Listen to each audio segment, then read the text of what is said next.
روزہ تو نہیں جائیں گا. اس لیے یہ روزہ خور لوگوں کا کیا انجام ہوگا.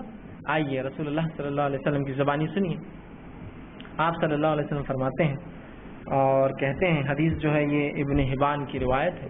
آپ نے فرمایا اور کہا، حدیث کا الفاظ اس طرح ہے کہ میں سویا ہوا تھا اور میرے پاس 2 آدمی آئے اور مجھے اٹھایا اور ایک اونچے پہاڑ کے سامنے جا کھڑا کر دیا اور کہا، محمد صلی اللہ علیہ وسلم چڑھو. میں نے کہا میں نہیں چڑھ سکتا، بہت اونچا پہاڑ تھا. تو انہوں نے مجھے میرے بغل سے اٹھایا، دونوں نے مجھے، اور بغل سے اٹھا کر اس پہاڑ کے اوپر لے جا کے مجھے کھڑا کر دیا. جب میں اس پہاڑ پر کھڑا ہوا تو شدید چیخ و پکار میں نے سنی. بہت لوگ چیخ اور چلا رہے تھے. وہ جہنم کا منظر تھا اور بہت چیخ و پکار تھی. میں نے دیکھا کچھ لوگ الٹے لٹکے ہوئے تھے، پیر اوپر تھے اور سر نیچے تھا، اور فرشتے ان کے جبڑوں کو چیر رہے تھے ہونٹوں سے پیچھے کی طرف، اور ان کے منہ سے خون گر رہا تھا.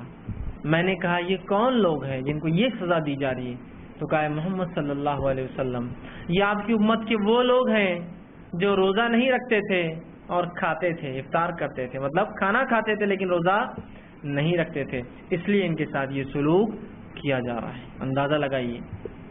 سب سے پہلی چیز، جہنم میں ہونا خود آگ میں ہونا ہے. جہنم کا ہر عذاب آگ کے اندر ہی ہوتا ہے.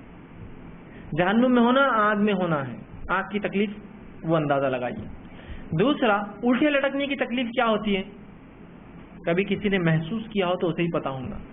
کبھی کسی نے مذاق سے بھی، آپ کو ہوتا ہے نا، ہیلتھ کلب میں بچے جاتے ہیں ہمارے نوجوان، وہ تھوڑی دیر کے لیے الٹا ہو جاتے ہیں، بعد میں جب پوری کثرت ہو جاتی ہے تو 2 منٹ، آدھا منٹ، کچھ سیکنڈ کے لیے مشینیں ہوتی ہے الٹا کر دیتے ہیں. بلڈ فلو نیچے بھی ہونا فلاں، جو بھی اس کے فائدے بھی اپنی جگہ. زیادہ ہوگا تو آدمی خراب، نقصان اس کے، بلکہ خون جم جائے گا سر میں. لیکن تھوڑا سا فائدے مند ہوتا ہے الٹا ہونا، تو وہ تھوڑی دیر کے لیے الٹا ہو جاتے ہیں. کوئی مذاق میں کبھی مشین کو لاک کر دے اور 1 منٹ الٹا کر دے تو اٹھنے کے بعد آدھا گھنٹہ سے سر گھومتا رہتا ہے آپ کا، ہے نا. تکلیف بہت ہوتی ہے الٹے لٹکنے کی. اس لیے کہ بلڈ فلو کیا ہوتا ہے معلوم آپ کو؟ دل کے لیے بہت مشکل ہوتا ہے بلڈ کو اوپر پمپ کرنا پیروں کی طرف.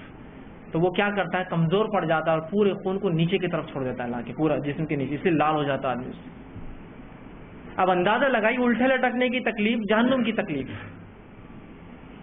اور یہ بات آپ سب کو معلوم ہے کہ جب جبڑا چیرا جائے گا، بلڈ کا فلو پورا نیچے کی طرف ہے، خون ویسے ہی نیچے کی طرف دباؤ مار رہا ہے، اس لیے کیا الٹے لٹکے ہیں.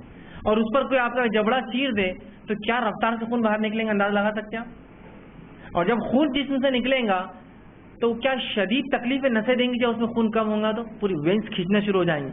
جس میں جب خون نہیں ہوگا تو نسیں پوری کھینچنا، ایک دم وہ پریشر میں آئیں گے، اس لیے کہ اس کی جان جانا شروع ہو جائیں گی، جسم ڈیتھ ہو جائیں گا نا، اس لیے کہ اس کو آکسیجن نہیں ملے گا. تو خون نیچے کی طرف بہ رہا ہے، نسیں کیا تکلیف دیں گے، اندازہ لگائے اس کی شدید تکلیف کا. اور بالکل ایک انسان لٹک بھی جائے اور خون نکل جائے تو کیا تڑپ کر موت آئیں گی، اس کی ہر خطرہ اس کی موت کو، اس کو دعوت.